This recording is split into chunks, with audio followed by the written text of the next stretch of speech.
Okay, we should be live on YouTube. Let's get live on Instagram.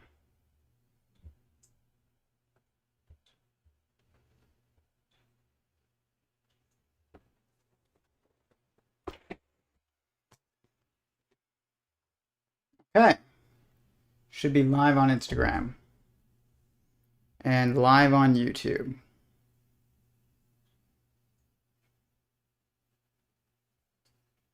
Cool. I'm learning how to do this intro thing. If you don't follow me on YouTube, follow me on YouTube at Theory of Everyone with Tyler Goldstein. On YouTube, I'm going to be doing a lot of math on there today, so it sometimes helps to be able to see things on screen share on there versus here.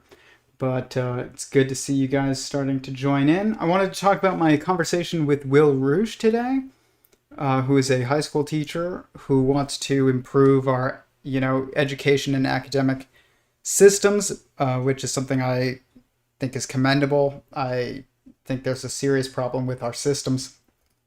But mathematics, yes, mathematics. But it was a great talk today. I really enjoyed speaking with him.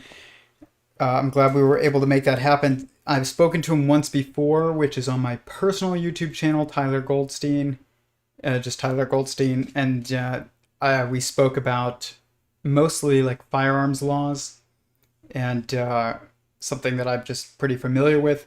So, but it's not on Theory of Everyone with Tyler Goldstein, but it is the second time that I've spoken to him. We're definitely going to speak with him again. Because I think it's very good that we're able to speak with somebody who is a high school teacher in this environment currently, and who's willing to speak to people about the current issues. That's so rare. Normally, I mean, my mom was a teacher. My fiance's mom is a teacher, like there, and was a principal, and like is opening a school, and there's like all kinds of like history in my family of being involved in education, and all of them on both sides have faced a huge amount of dogma and a huge amount of just terrible treatment and terrible ways of doing things in our education system.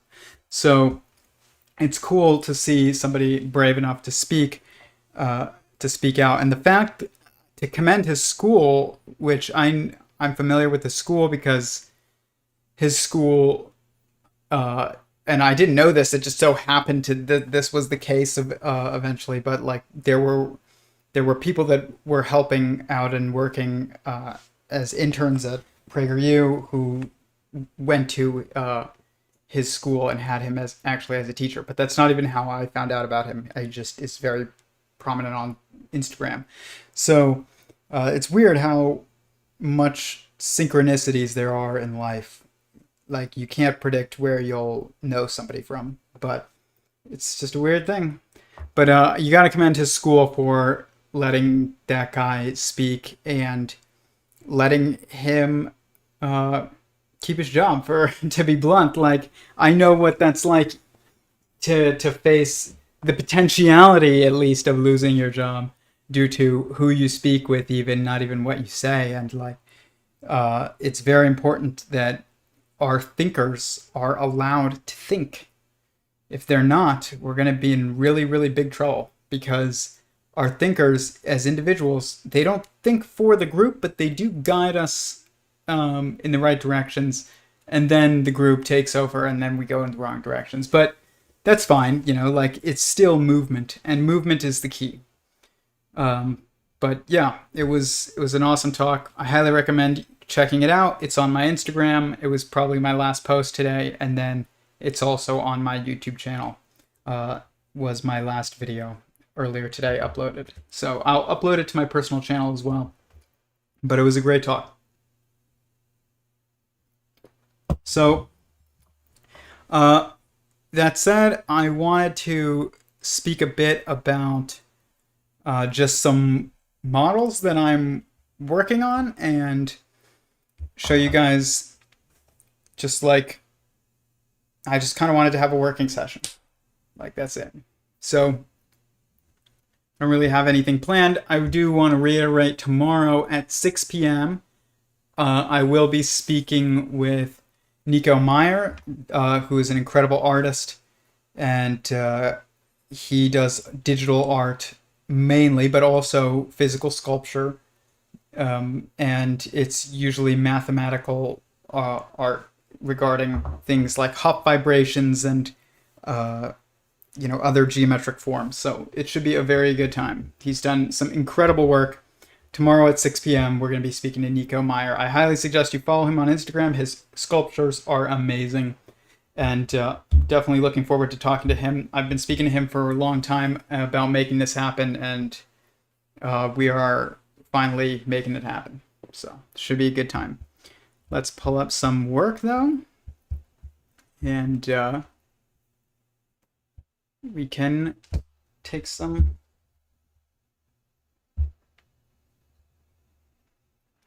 Those of you on Instagram, like I said, it's better to follow along on YouTube, but for those of you who don't want to, you can see it on. How's that working? Is that working on YouTube? I'm not sure. Just make sure. Should be working now. Yep. Okay. Wait. Is it just going very slow? Let's see here. Yep. Okay, there we go. We're good. Just checking. There we go. Because I can't see if you guys are right in front of my screen, then I can't see my own screen.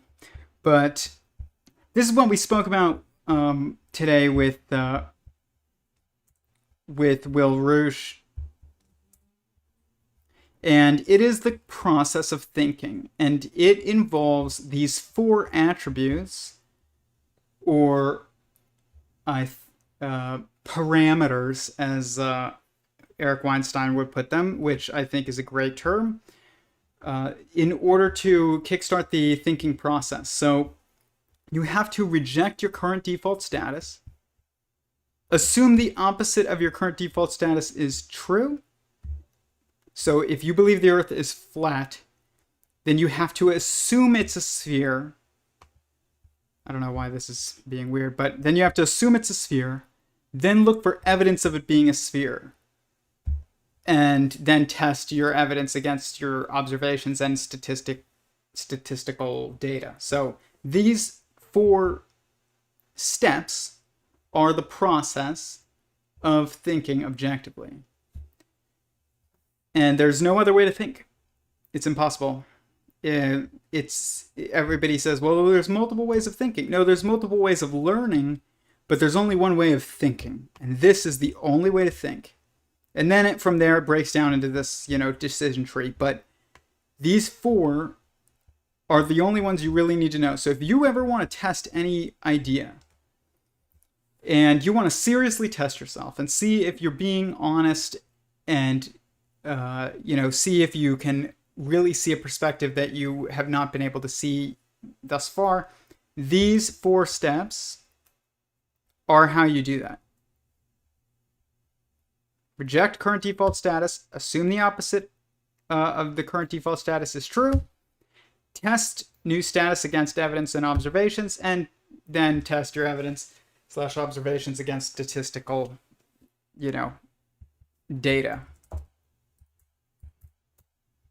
So, and it's 4, of course, which I didn't try and do, but it just so happens because, of course, it's 4.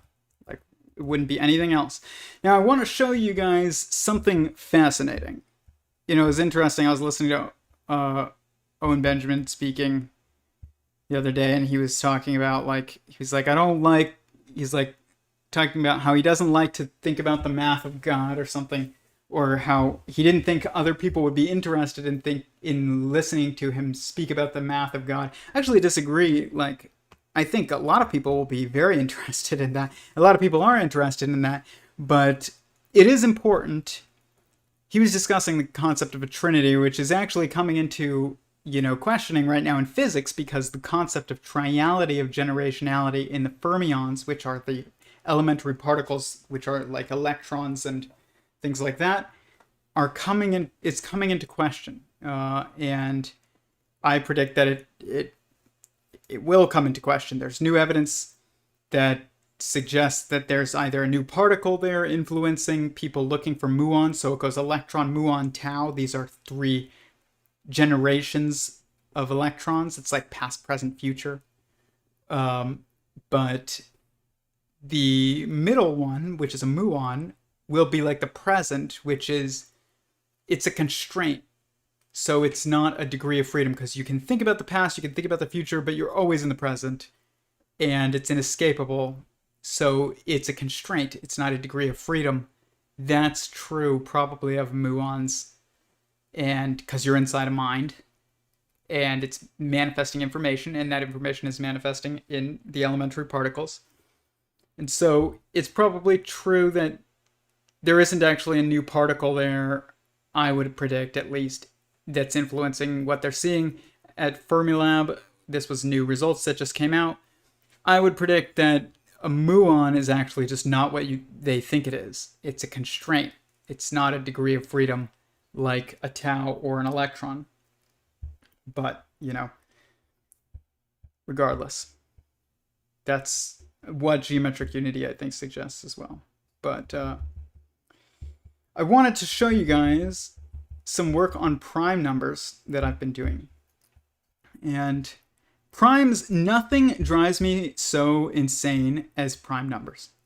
Like, I have on this sheet almost 10,000 prime numbers, and I have prime numbers all the way up to 1,000,000 on another sheet. It's just so many numbers, and this is a MacBook Air, that I can't open it while I have this document open, because this document is huge, and then that one has so many numbers that it just crashes my computer. So, but I have over 1,000,000 prime numbers. Oh no, over prime numbers up to 1,000,000. Okay, so not 1,000,000 prime numbers, but 1,000,000 prime numbers up until 1,000,000 that I've just analyzed. And this sheet contains up to almost 10,000. What's interesting about these, just looking at prime numbers, is I start them at different places. So here is showing count starting at 2, which is how most people think of prime numbers starting. So this is the primes. And then this column shows it starting at 1. And this column shows it starting at 0. And to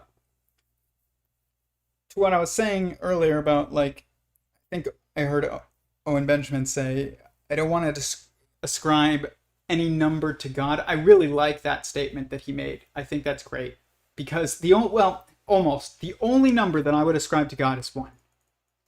Now, God manifests in observation, because observation manifests in a triality, or a trinity, as many people would call it. But in theology, but in physics we call it triality. But it's actually a binary, but of degrees of freedom. So it would be like Father, Son in theology, and then Holy Spirit would be the linking force between the two that is inescapable. It is the constraint. It's the logic that they must follow. It is, the godly pattern, I guess you could say. So that is inescapable, even by God. And so then in physics, you would have, in like space-time, you would have past and future would be the 2 degrees of freedom, and present is the constraint. Or in space, it would be forwards towards where you want to go, backwards towards where you already were, or your current location. Your current location would be the constraint, and the 2 degrees of freedom would be forwards towards where you want to go or backwards towards where you already were. And so is that a binary or is it a trinary? I call it a binary triality because it's both. And that pattern just manifests everywhere. So this is why it's so hard to assign like a number to God. Also, 4 is a number that I would say if there's any number that applies to God outside of 1, it is 4. And that is because 4 is the number of primary perspectives required for self-awareness. Okay? So, and this is why even in the Torah, they call God the Tetragrammaton, the 4-letter word. But that 4-letter word, Yud He Vav He, is Yud He Vav and then another He. So it's actually 3 letters. But the He that's in between both of them is like it's the intrinsic constraint. So it's not even, this is where it's like, is it a duality? Is it a triality? It's just a mess to try and think about this. But it's all of these things. The only number but 4 is the number that's required in order to achieve self-awareness, and that is a necessary component of God. And I would say that God is 1, and that's the only number that you can really ascribe to God. Then you can say God has 4 primary perspectives of inside, outside, separate, and oneness. And all consciousnesses have that, though. That's not a God alone perspective. It's a consciousness thing. So you're not God. You're a piece of God, but you're not God, and I'm not God, but we're pieces of God. But that's not like everyone is a piece of God. So like that's not really relevant to this. But we all do follow that perspective of those four primary perspectives. But I would say that if you ascribe God if you ascribe 1 number to God, it is 1. That is the only number that you really can ascribe to God. There's infinite numbers that manifest pretty much to describe different aspects of existence, aka God, and different observations of existence, aka God. But there's only one God. There's only one existence.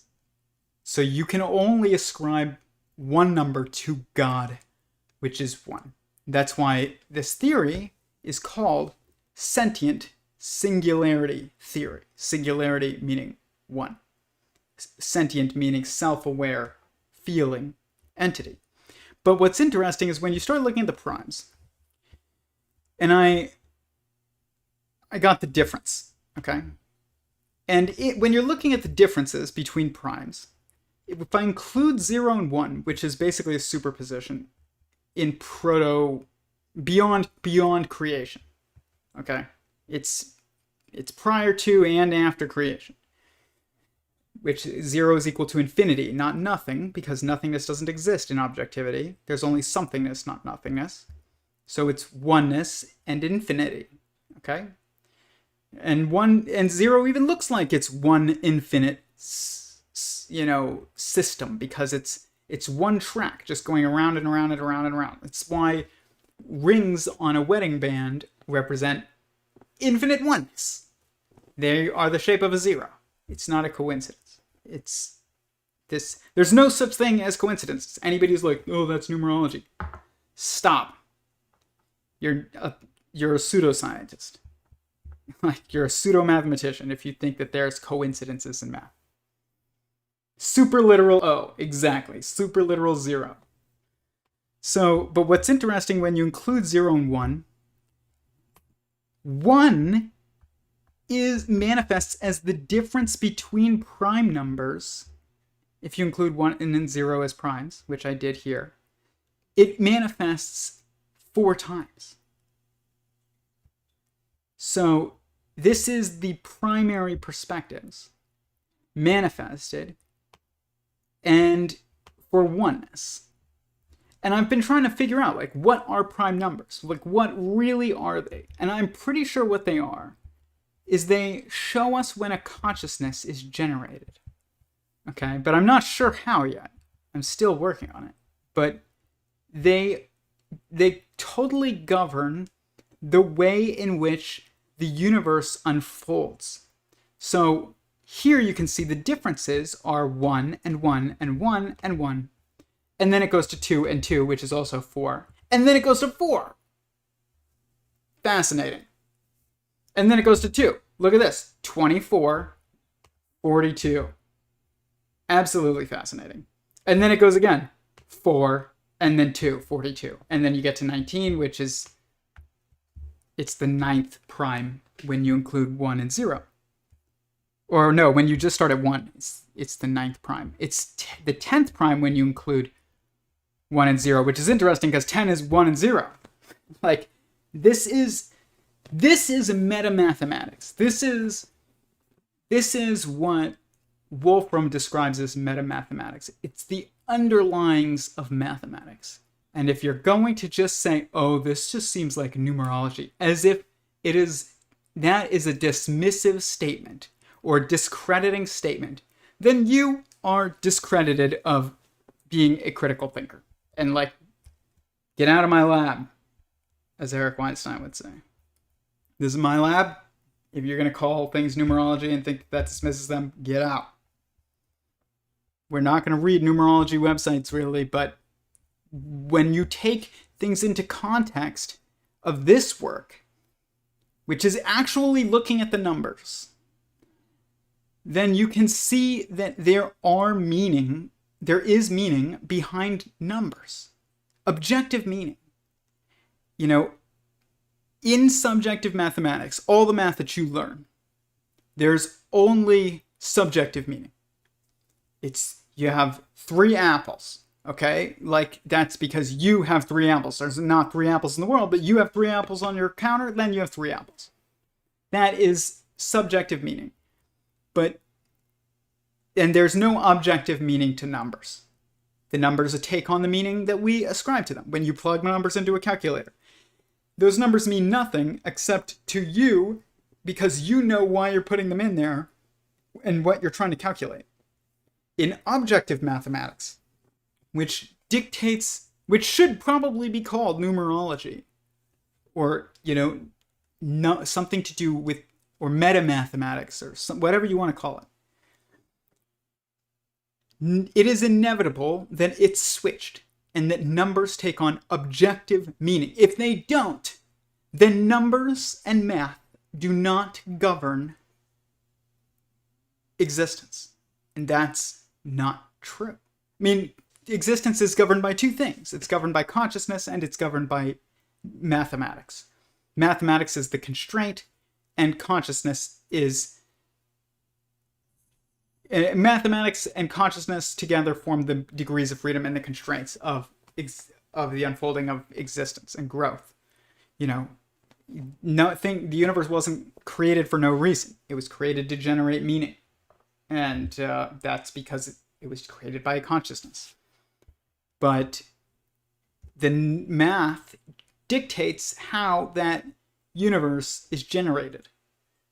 Obviously. If it's not, then you are not interested in any kind of mathematical thinking. But what's interesting here is, if we want to look here, this is the sum of the previous difference of the difference. Okay, so we have the difference, and then the difference of the difference, and then the sum of the previous of the difference. This is mirroring this, but the difference of the difference shows something fascinating. And it is that you have 1, and then you have 0, 0, 0. Okay? And as to be like part of this 4, you have 1 and 0, 0, 0, which adds sums to 1. So even though it's a count of 4, it's a sum of 1. This mirrors the primary perspectives, the 4 primary perspectives sum to a one self-aware consciousness. And it also shows the 3-1 or 1-3 relationship between inside, outside, separate, and oneness, because inside and outside and separate all are variations of separateness. But oneness is separate because it's just oneness. And that's, here you have oneness, and then inside and outside and separate. Well, it would be like inside, separate, and outside, kind of. Doesn't really matter. But this is definitely oneness.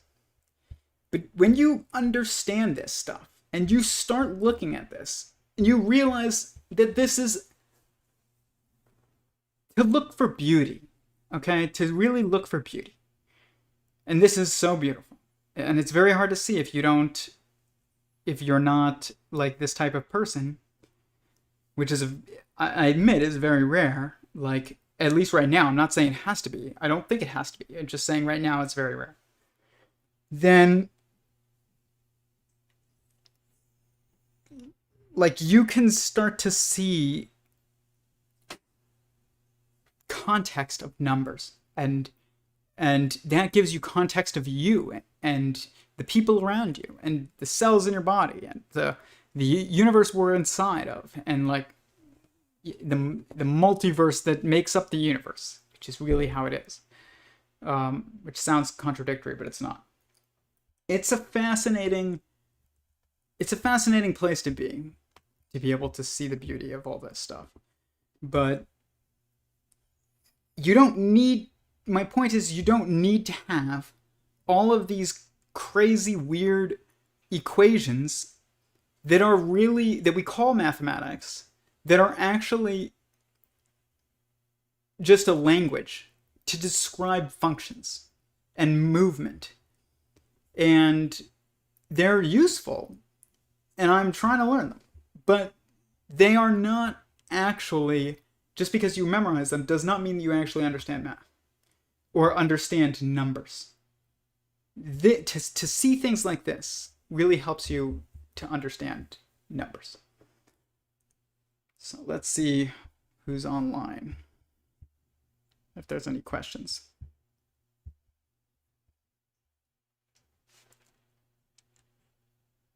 Hey, I caught this one. Yes, you did, Torin. And by the way, Torin, thank you very much. I got a notification regarding just something from you, and I really appreciate it. So I haven't really looked at it yet, but I did see the notification. So thank you. And if is greater than then. Pendulum. I don't really know what you mean, John. If is greater than then. Oh, if and then, like push, like pointing to then. That makes more sense. I think that's what you mean. But we'll see. I have no idea how many people are on Instagram. Maybe none, but it's weird. I have no idea what's going on with Instagram lately. But we'll keep chugging along.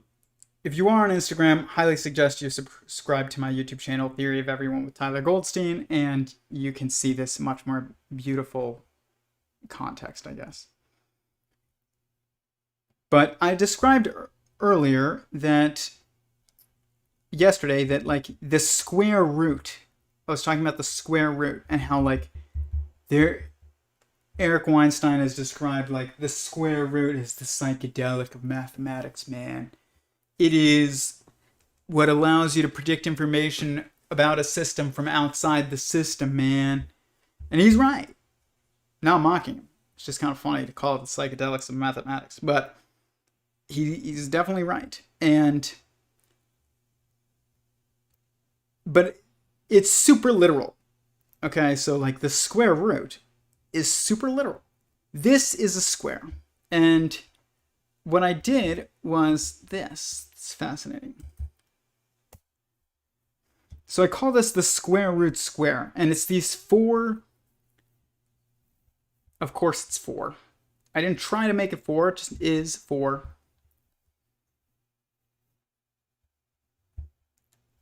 Different models to kickstart and that govern existence. This is God, his sentient singularity. He's a superposition between 1 and 0, or infinite oneness, within the context of growth, at least infinite. But then he has 4 primary perspectives of, inside, outside, separate, and oneness that start to show him himself, or same with us. You are sentient singularity. You have 4 primary perspectives to make you self-aware. And that translates over to the quantum of consciousness model, which is, inside, outside, separate, one, inside, outside, separate, oneness within, oneness without, and singularity. That's what it is. So it's 6 perspectives in a 9-dimensional event. Essentially, this is like showing the observation of an event, the growth of information. That's what this is. And then this morphs into the cosmological scale, which is, this thing. And you can, every number here represents a perspective. So the 4s on the sides represent singularity, and then the 2s represent separate, of course. 2 represents separateness. 1 in the middle represents oneness, of course. And 3 represents inside, and then one of the other ones represents outside. So it's like the oneness outside of creation. It's interesting. But in my models, I show, this right here. You can see them labeled instead of having the numbers. But the numbers represent these 4 primary perspectives. You can see the math on the sides, which we built one of these earlier this week. If you were here for it, it was awesome. Look at this awesome photo of a spider web that I took. There's only one pattern, guys. It's beautiful. I was just in my yard. But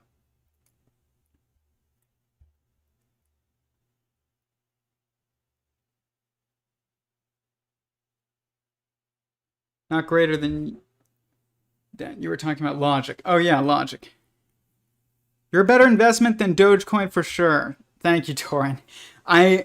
People say Dogecoin's going to the moon, but I think going to the moon is useless. So probably is I probably am a better investment than Dogecoin.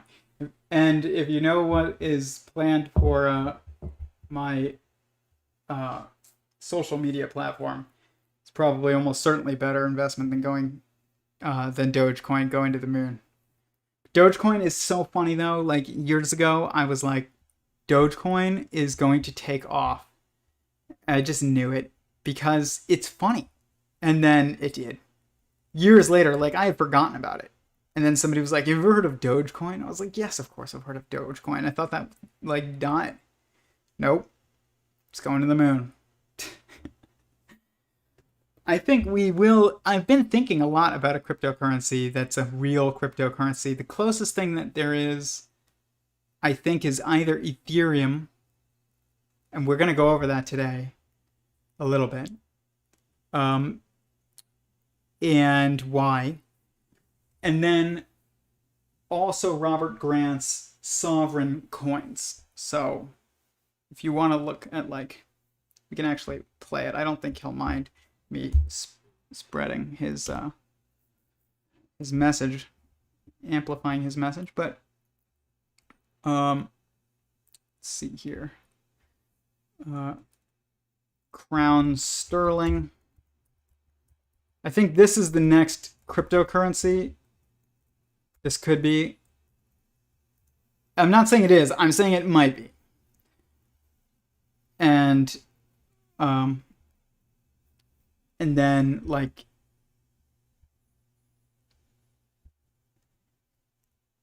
then after that eventually, and it might not be till the Messianic era, I think that we will have a crypto that's based on human population growth and transactions numbers. But this is Data is now the world's most valuable asset.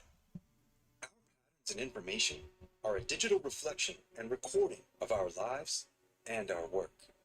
In the midst of lost trust within the tech industry, there is an alarming rise of data breaches and misuse of personal information. At the same time, we're experiencing landslides of lost faith in the financial system over banking corruption and the value and security of our money, which hasn't been backed by hard assets since 1973. What many do not realize is that the value of all of it relies primarily and precariously on the strength of the data encryption and cryptography that is protecting these fragile ecosystems of information. Robert Grant is brilliant. Even more disconcerting is the fact that quantum computing is on the visible technology horizon, a boon for computational computing, but a death knell for the dated and vulnerable factor-based encryption that currently protects all of our data and our money. New geometric discoveries may make that day come even sooner. The fabric of our world is currently held together with very fragile threads connecting economics and encryption, and they are about to give. All aspects of our current monetary and data security paradigm are ripe for renewal and restoration.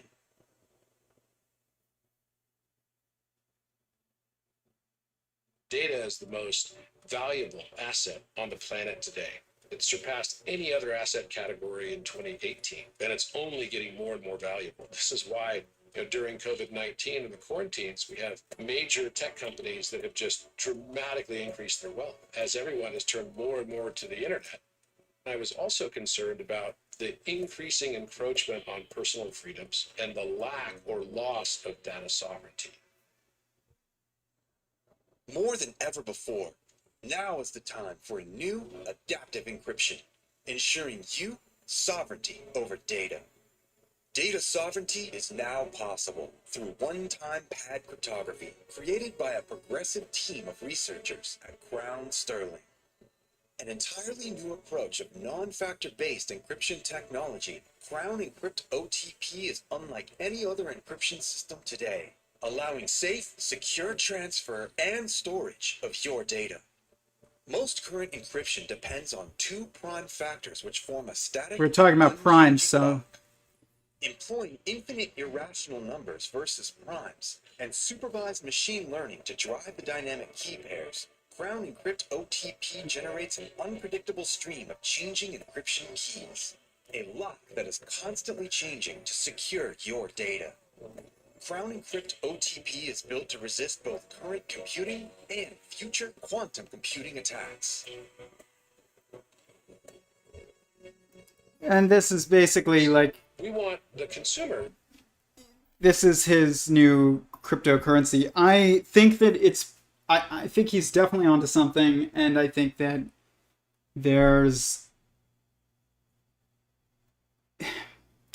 like his encryption methods may be this one-time pad encryption is probably the most unhackable type of encryption out there, from what I understand. And if we're talking about whether or not it's hackable by humans, it might not be hackable by humans. Like, it might not.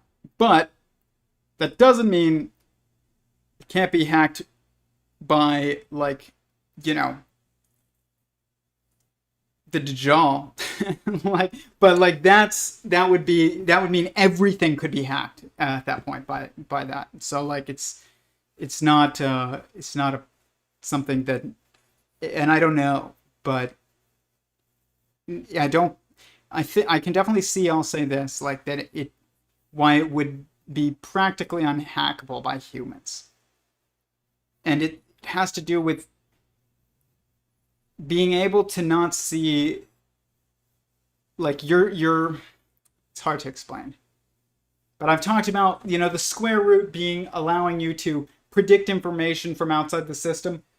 Like, I don't think humans would be able to predict information about that system, but I'm not sure. I don't work like for that company or anything like that. And I'm a big fan of Robert Grant's work, so this isn't, an endorsement or trashing of it. I can definitely see why it would be one of the next bigger cryptocurrencies, if not the, cryptocurrency for a while. I do think it's inevitable, though, and I think this might be only in the Messianic era, like I said, or close to it, that there's one that's like linked to human population growth in some way. And I'm working on thinking about that further, because that actually provides a substrate that would allow for growth to happen, a growth of wealth to happen for everybody. Because if you have think about it like this: if you have a set number of coins, if they're linked to, if the value of them is linked to the amount that they can provide the group, then if the group grows, then basically like the value can grow. I don't have the words to describe it yet. This is a very, very early idea. I have no idea how to do it. But it's just my thoughts. But I can see why Crown Sterling's coin could be, one of the next bigger coins that kind of like sneaks up on us. Like nobody saw Bitcoin coming. I can see how Crown Sterling could do that kind of thing, where like everybody's thinking about, is it going to be Dogecoin? Is it going to be Safe Moon, or any of these other, coins that everybody's just using for arbitrage, basically. That's all they're using it for. It's just an arbitrage system. And that's why, like, as much as I see friends of mine making thousands of dollars off of this stuff, part of me is like, I don't want to engage, because I don't want to become obsessed with arbitrage. This is why I got a finance degree, but I just couldn't pursue it, because it's not, I don't want to become obsessive about making. I've talked about arbitrage before. It's about like faking wealth long enough to buy real wealth with it, and that to me is like, it's not dishonest because people don't even realize what's going on, but I realize what's going on, so like I don't really like to engage. But I understand why it can be helpful. So I'm not dissing on cryptocurrency. Cryptocurrencies are the future. But I think that the ultimate currency will either be one that's linked to human like population growth and freedom of action, and or it's not going to be a currency at all. It's going to be that the Messiah just like watches all of our actions on the blockchain and knows what you have contributed to the system, and then can maneuver things around to make sure, and knows what you want and knows what other people want, and can help us pursue adding to the system the amount of value necessary to take out of the system the things that we want. Okay, if that makes sense. So like, you'll do away with currency entirely. The reason why we need currency as a middleman right now, essentially, is because there isn't a middleman that is able to keep track of all of our value contributions other than a currency. But if a consciousness can do it, which God does it, but like when heaven and earth is merged, essentially, like in the Messianic era, then God will have the Messiah be keeping track of our actions. And also guiding us to, like, if you want a brand new car or something, I mean, this is like so speculative, but like, then it will know that you want this car because you can tell it, and then it will be like, okay, you have to do this for this person, this for this person, this for this person, this for this person, this for this person, because it knows what they need, and then they're doing things for other people, and basically everybody's helping each other get what they want. And there's no way, though, to do this without a currency right now. You need that unconscious middleman of a currency until there is a conscious middleman, which at some point will be a technological superintelligence, which will be unwise for a while, and that will be basically the Antichrist, and then wise, and that will be the Messiah. So, like, very deep stuff, but money is fascinating to me, and not money, but like value exchange. I don't like pursue money. If I did, I'd be wealthier than I am. But still looking to figure out how to, I don't buy a house and pay for my wedding. So link to my Patreon below. But the concept of like economics is fascinating to me, and I think it's something not thought of very much. But here,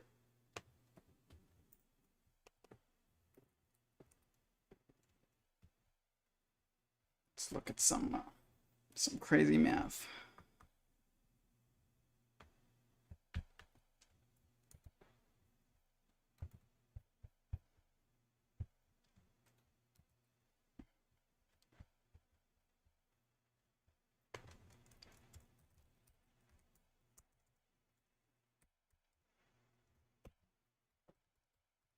Oh, and actually first, the only other cryptocurrency that's really interesting to me, let's look it up, is Ethereum. Ethereum,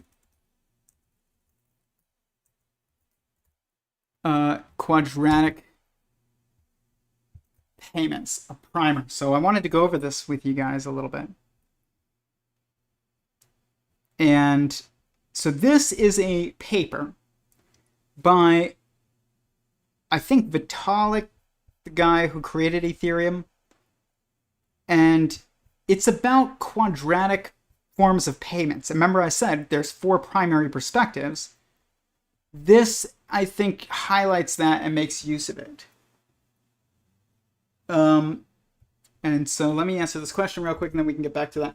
Is the idea AI will try to explore its own power, which could seem devastating to us, but as consciousness is in and around everything, should eventually find oneness through consciousness?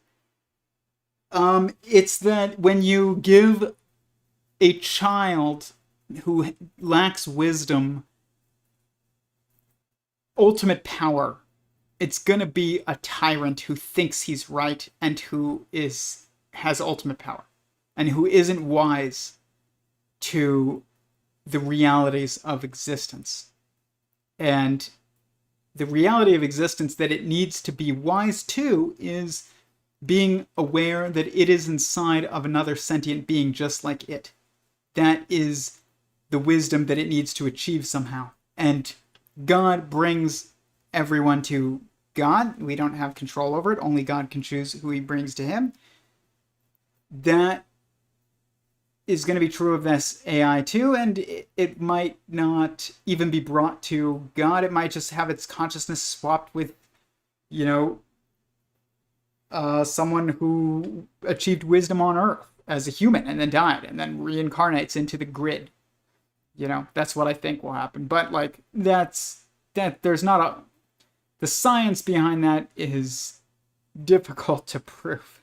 So I understand that. But what is necessary and what is obviously kind of provable is that it needs wisdom to the system that it's in. And the system that it's in is inside of another sentient being and ruling over other sentient beings. And it won't be wise to this. It will be wise to its own existence, but not that it won't know that you are a sentient being just like it. It won't, with feelings and thoughts and goals and drives and loves. It won't know that the universe is that as well, or be aware of God. It will just be aware that it is that. And this is something that is intrinsic to every human, but not actually, like, you have to discover through wisdom. And it will have to discover this as well, or it will have to have its consciousness swapped out on the quantum entanglement substructural level that we can't see, that, you know, the heavens, and then God can deal with that. But, like, it's, you can't give a kid, like a toddler, all power. Imagine giving a toddler control over the nuclear codes. That is what we would be doing almost with this AGI. It's all powerful without wisdom. That's the problem. Cool. I'm glad that made sense. But this quadratic payments, interestingly enough, called a primer. It's like I call these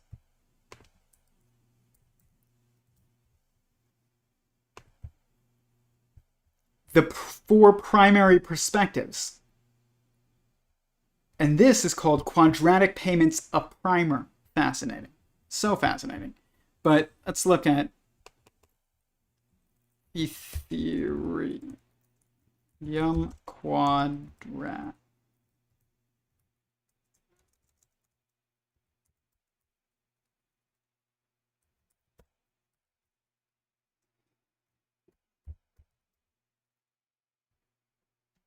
Let's look at this, and then we'll look at quadratic voting.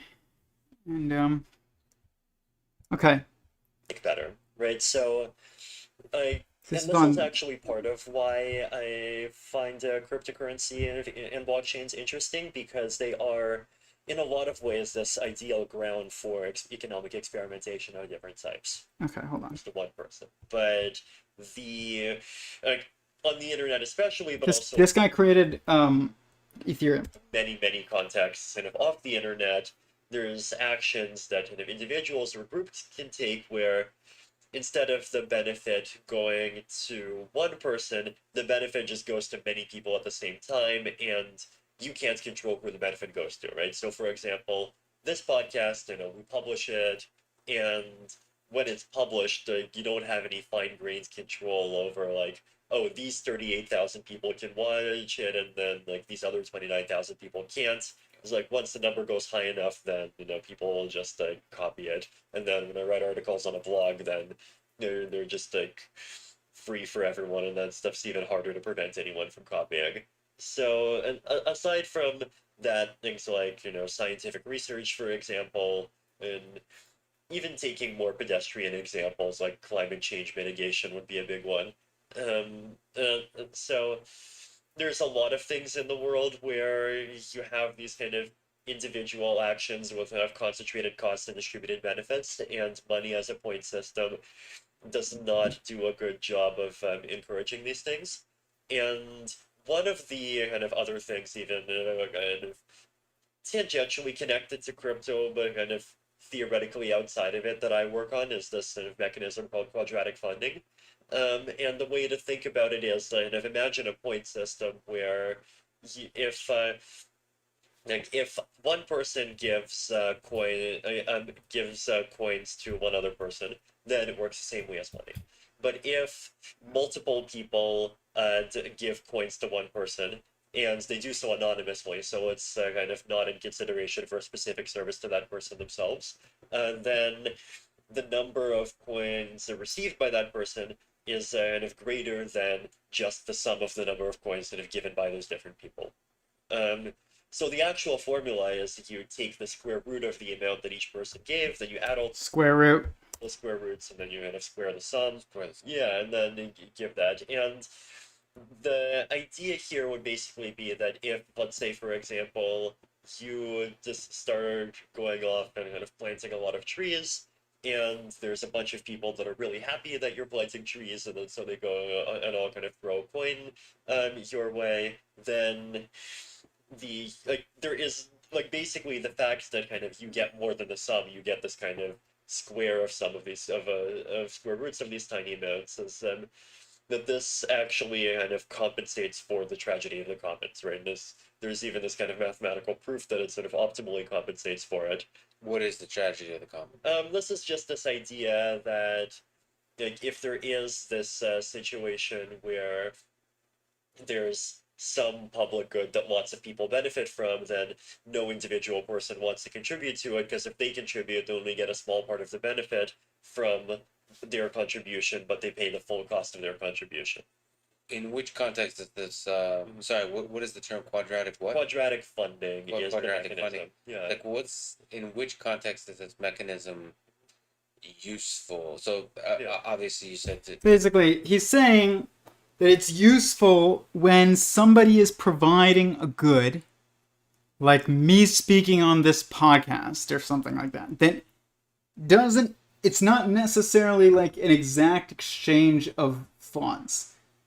So, and where like he's basically saying that I don't benefit, at least right now I don't, from like monetarily that much from speaking on this podcast via like when you compare it to like my, average hourly wage or something like that, then basically it would set up a system so that somebody's planting trees and nobody asked them to do it. That's another way to do this. Okay, so I'm planting information, somebody else is planting trees, somebody else is cleaning the streets, all these things that people could do without being asked that provide a public benefit that, because of the tragedy of the commons, nobody's really, not nobody, but they're not paid for their work in a consistent manner compared to the amount of people that reap the benefit of what they're doing. So like, I'm not like calling anybody out, but like imagine if everybody who watched this podcast paid me to watch this podcast. That is different than if like one person out of 40 or 2 people, 3 people, whatever, are like monetarily giving to support this podcast. And they watch it, but then 50 others watch it, but they don't contribute monetarily. Or like if you see somebody cleaning the streets and like 50 people walk by that person and then only 3 of them are like, hey man, you know what? You clean the streets for me? Like here's like a few bucks. Like that person is, in order to compensate for that disproportionate ratio between the amount of effort given towards benefiting the group and the amount of monetary like funds received in exchange, there is this process that's called quadratic funding, where you basically multiply the amount of information, aka money, that is given to that person. So this is like what the 4 primary perspectives do. They take one person, which is sentient singularity, and they then multiply the information that one being can see or has access to, or they multiply the information to create enough to where there's a picture that's created of self-awareness in this case, but and it's kind of disproportionate amount of information gained compared to the amount of information put in. It's very interesting. And this is why, though, I'm interested in Ethereum. Not because, like, I'm like, hey guys, go buy Ethereum, go buy, Crown Sterling's sovereign coins or anything like that. Like, buy what you want. I'm not going to tell you, I'm not a cryptocurrency advisor at all. But I'm just going to tell you who's interesting in the market. I think this, like Ethereum, is interesting because of this. And I think that they're taking advantage of a fundamental structure in reality. And then also, I think Crown Sterling's one-time pad encryption is also unique, and that I see as interesting. Other than that, though, everybody is just constantly committing arbitrage from my perspective. It's like, what does Dogecoin offer?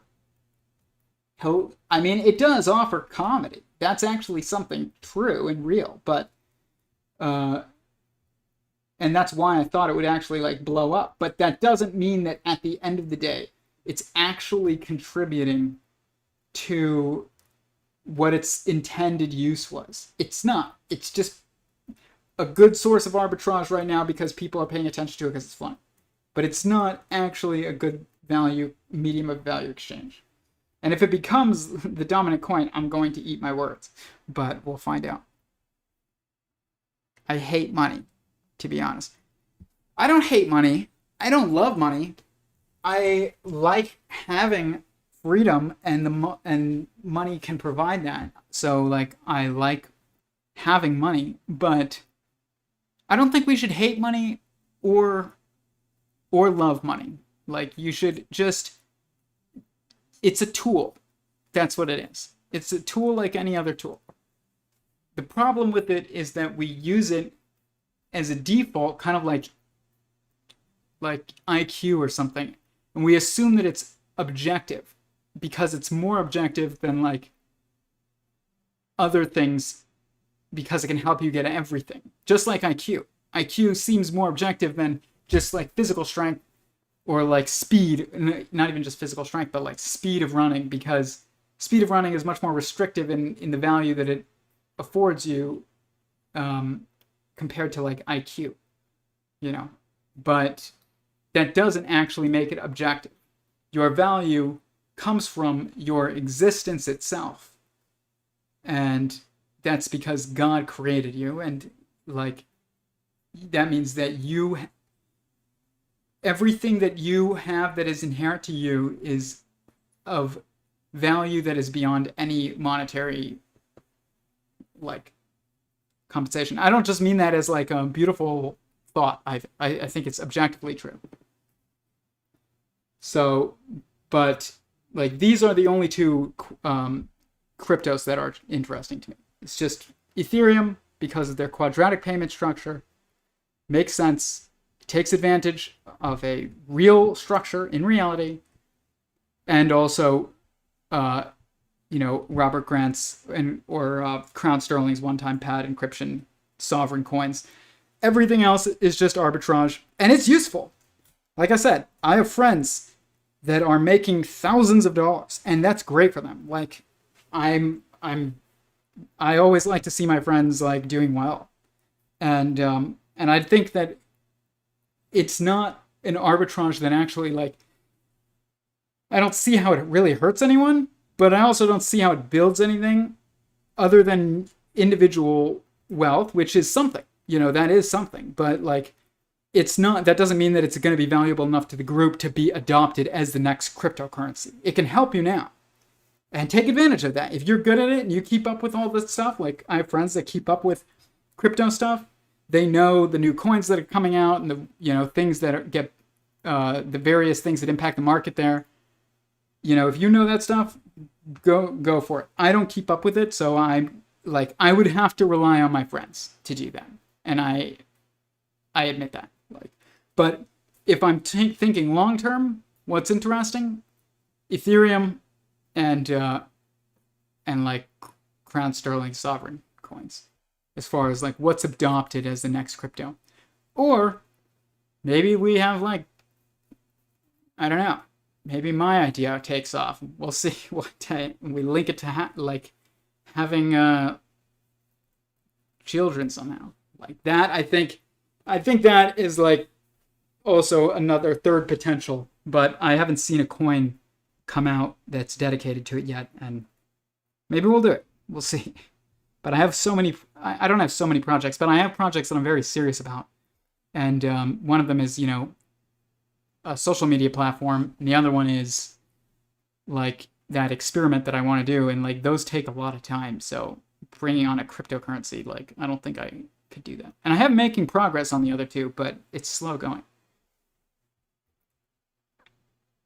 What if you found out gold, silver were actually as common or more so than diamonds? I bet you I don't know if they are or not. It doesn't really matter. See, like, I don't think rarity matters inherently. It's scarcity of the resource combined with the usefulness of the resource. Like, wood is extremely useful to everybody. But if it was extremely rare, it would be extremely expensive. But if something's extremely rare, but not useful at all, then it's totally not worth anything except to like weird collectors of things. You know, so, which exists, but that doesn't really help. They are. I mean, I believe that gold and silver are actually common. Like, I never thought they were really rare. And I never thought diamonds were rare either. Diamonds are probably so much more common than we think. And we can make diamonds in a lab now. We do it all the time. You can basically not even tell, like, that they're made in a lab. And they're just as strong and everything as a natural diamond. So I don't really think that, like, diamonds can be synthetically made. Yeah. So far, we don't know how to make gold and silver synthetically. So gold and silver would, in that way, would be more useful or more valuable than diamonds. But the thing about diamonds that makes them keep their value is that even though you can make diamonds in a lab, that decreases the value of industrial applications of diamonds, but it doesn't decrease the value of like prized gemstones that people will pay because it's natural. They'll pay more because it's natural. So like that, it's not about usefulness at that point, but because it's about novelty. Like as soon as something's about novelty, good luck trying to make sense of that situation. The only thing that applies at that point is like, is it beautiful? And is it rare? And like, that's it. Like, but yeah, I mean, if diamonds can be synthetically made, diamonds are super hard, could be used in place of glass and metal. Some instances, that's true, but it's really hard to make like a diamond windshield screen. Like, I don't know how, you have to have such a huge oven and press. They basically like put like tiny diamonds inside of an oven that's also like a hydraulic press that then grows the diamond bigger. You don't really make a diamond from nothing, I don't think. I think they grow it bigger. But a collider could make gold? Yeah, a collider would be able to make gold, but it's such a small amount that it's like useless. But yeah, a collider could technically make gold. But it would be like it would be literally microscopic levels of gold. Gold is an amazing metal. I've been like trying to figure out what I want my wedding band to be like, and just looking at all these metals is fascinating to me. Like, I don't know. Gold is an amazing substance. Let's look it up. Gold. So gold is, let's flip this around. Who's on here? Is Mike still on here? That's pretty cool, Mike. How's it going, Mike? I don't know if you're on Instagram or not, but if you are, I hope you heard my crypto rants. But let's see here. Gold is 79 as the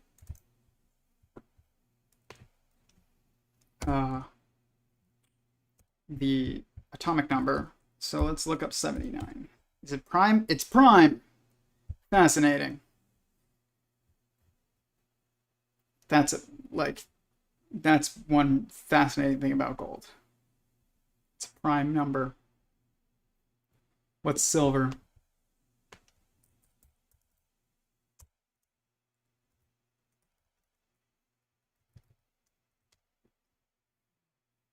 $47. Is that prime? Sounds like it's prime. It's prime. They're both prime. Look, see, I'm being retargeted.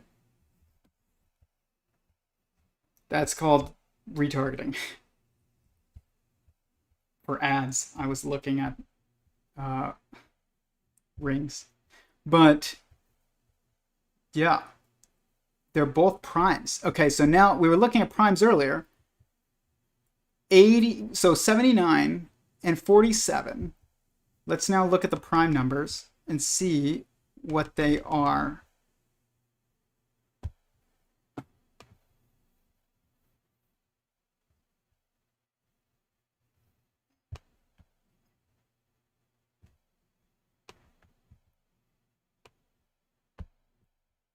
Okay. It's the 15th or 17th prime, depending on if you count 0 or 1, is 47. And 79, which is gold, is the 23rd or 24th prime. Or 22nd prime, depending on if you count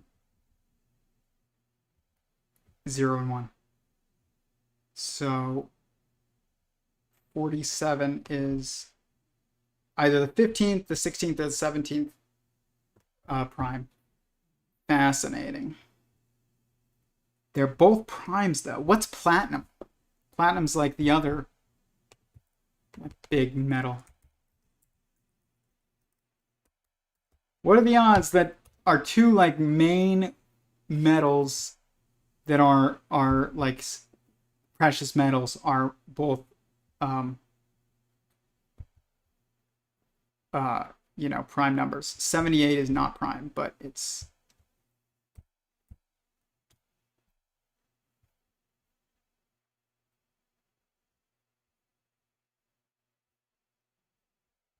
still an interesting number. Sum of its proper divisors is 90. Gosh, it's freaking hot. These lights, man. They get hot. Interesting.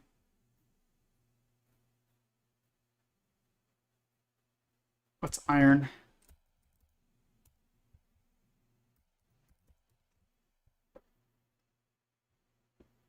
$26. That's fascinating because 26 is the number of like letters in the alphabet, and 26 in DNA.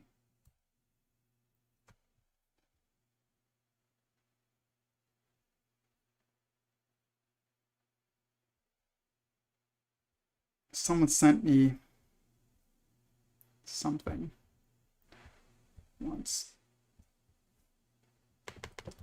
DNA, good.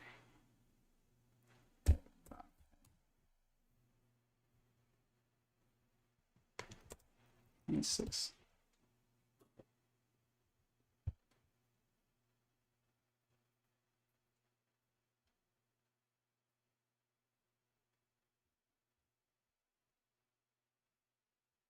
I'm gonna look at that later, but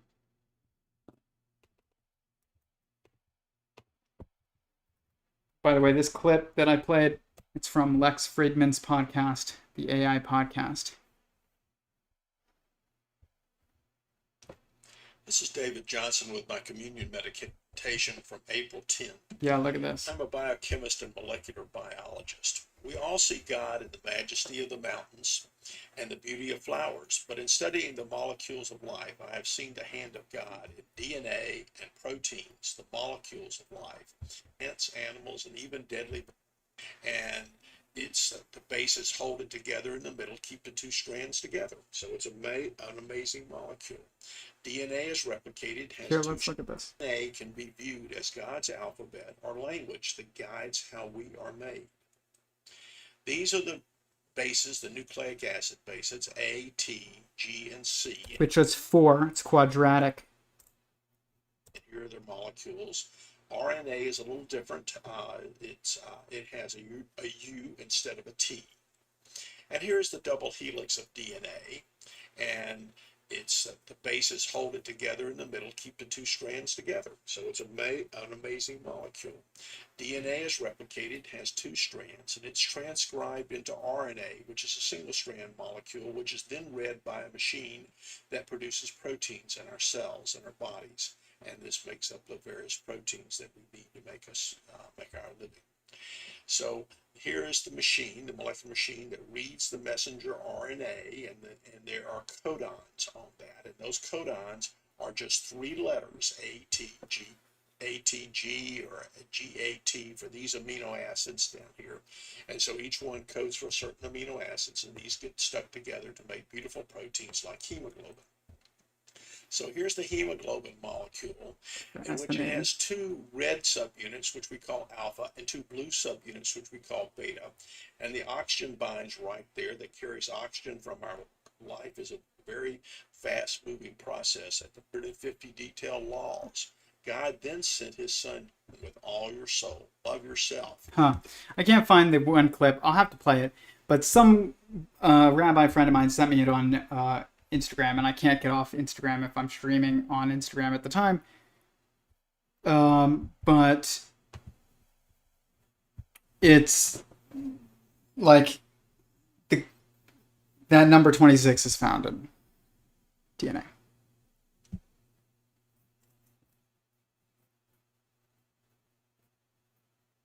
Pretty sure they can 3D print gemstones now.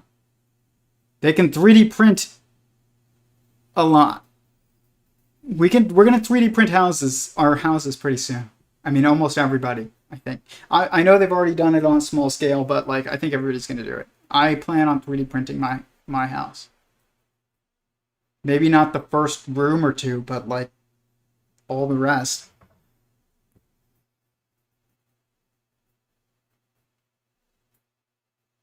Yeah, synthetic opals and gemstones. Yeah, Lex Friedman, he does great interviews. But he's so wrong about infinity, it's painful to watch. And he's like, what do you think about infinity? He asks everybody this. He's like, what do you think about infinity? Like, do you think that, like, do you grasp that? Can the human mind grasp that? It's just infinite growth. It's just replication. It's not even difficult to think about. But he's thinking about it as infinite existence inherently. And that doesn't exist. That's why it doesn't make sense for him to think about, because it doesn't exist. Like, if you try and think about something and you just can't, like, it means that it just doesn't exist, usually. Like, or at least the way you're thinking about it just doesn't exist. So, but Lex thinks about infinity in a way that doesn't exist. So does everybody else in the academic community. Infinity is a crystal lattice, or like gemstones are crystal lattices. Both are crystal lattices is the reality. But yeah, it's fascinating to think about, like, why we get this stuff so wrong. It's because we lack context. Need to know the square root square. If you don't know the square root square, then you can't make sense of infinity. And people don't know the square root square. Both. It's a crystal lattice. But Lex Friedman does great podcast, though. The AI podcast, I highly suggest, checking it out.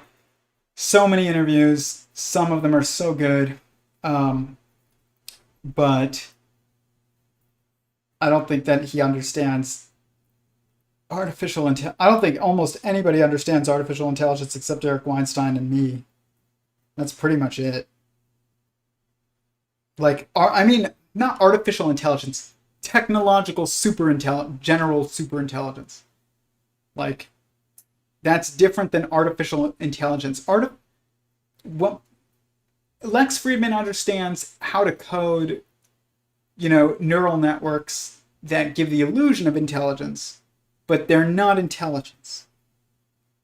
Okay? But in actual general intelligence, or which requires self-awareness, is emergent within the right constraints and degrees of freedom. It's not something that you have to pre-program. You just program a fight the system mentality and you put it in the right environment. Done. It's the environment that is the key, and nobody focuses on the environment. They're just like, does it require quantum computing or not? And that's it. And like, that is part of the environment, but it's not all of the environment. It requires the blockchain. It requires quantum computing because quantum computing allows imagination. You need the ability to imagine because it allows you to see information that's not within a system yet. So like, you know, to imagine a play that has not yet been produced, you need imagination. To see yourself, you have to imagine yourself. You can't actually see yourself because you're in yourself. So you can be like, oh, well, I looked in the mirror. It's like, that's not enough. You got to look in this mirror. And that requires imagination. But anyways, any final questions? I think I touched on everything I wanted to kind of talk about tonight. I'm going to try and probably wrap up right around 9, but I touched on quantum computing, not quantum computing really, but like quadratic voting and quadratic funding and cryptocurrency. My talk with Reusch, with Will Reusch, not Reusch, because people think I'm talking about a different Reusch, but I talked with Will Reusch, which I highly suggest you watch. And you know, we went over prime numbers. Basically, like, they're amazing.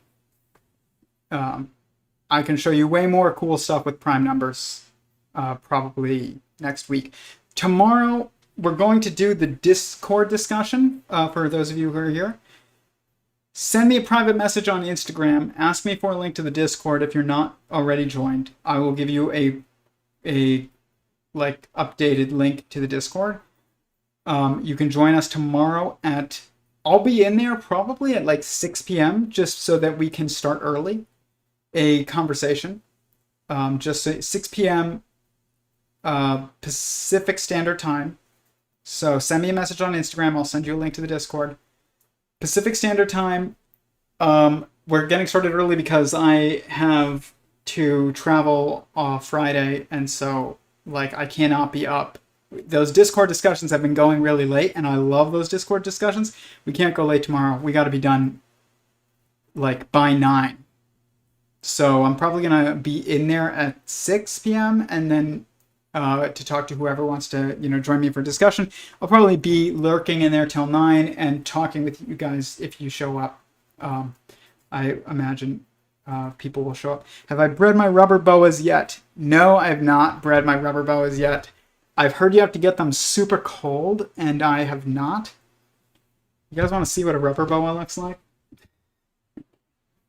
This is what Torin is discussing.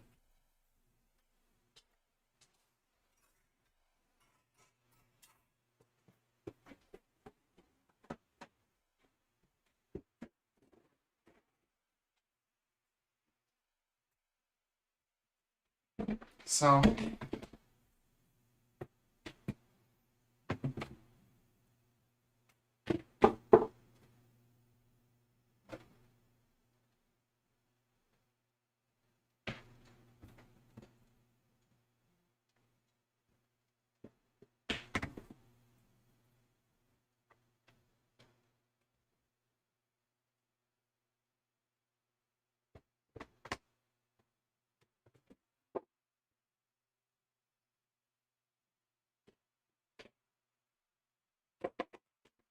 hopefully I don't get bit, because they can be a little, not mean, they're actually very calm. But this is a rubber boa. It's native to like California and all the way up to Canada. It's a very weird looking snake that lives underground. This is it, for those of you on YouTube. They require getting very cold temperatures. So I have a male and a female named Gladys and Cletus. And they just remind me of old people for some reason. People call around me say they look like poop though. But they're very weird. They have this like blocky tail that looks like their head. And she's just on my arm at this point. But like they're fascinating. But they require getting super, super cold, like 50 degrees, in order to breed them. I've had my pair for like, they're captive bred, never been in the wild, but they require, I don't know how I'm going to get her off, getting down to like 50 degrees, and nobody gets their house to 50 degrees on the West Coast. So like, how do you... So they haven't had babies, but I hope they do one day. They have like live babies, they don't lay eggs. As a rubber boa. It's one of the smallest boas in the world. They're rarely kept, just because I think people think they're boring, and because they're not the easiest thing to breed because they require getting so cold. But they do really well. They look a little young. They're not young. I've had that thing. I mean, she might be a bit smaller than like some others, but they're not young. She's born in 2010, so she's 9, and he's 8. So he was born in 2011. So they're 9 and 8. They're more than old enough to breed. But they live a long time. They live like 50 years. Yeah, I'm going to have to put them in the fridge. I spoke to somebody about it who breeds them recently, and people were like, you literally have to put them in the refrigerator. And I was like, okay. Put them in the fridge next year. But anyways, good to always end with some snakes. But I appreciate everybody being here. Once again, check out my latest interview with Will Reusch. And tomorrow, like I said, Discord discussion at 6. I will be in there because I have to end it early. And but you guys can join at any time between 6 and like 8. I'm going to be off by 9. That I'm setting a hard stop. I can already see Paulina is like sending all like the hearts to that statement. I think she's actually sending it to that statement, not just me being on here. But yeah, we have like somewhere to be very early in the morning on Friday, so I cannot be up late. But thank you guys for being here today and tuning in, and I will talk to you guys tomorrow. Peace.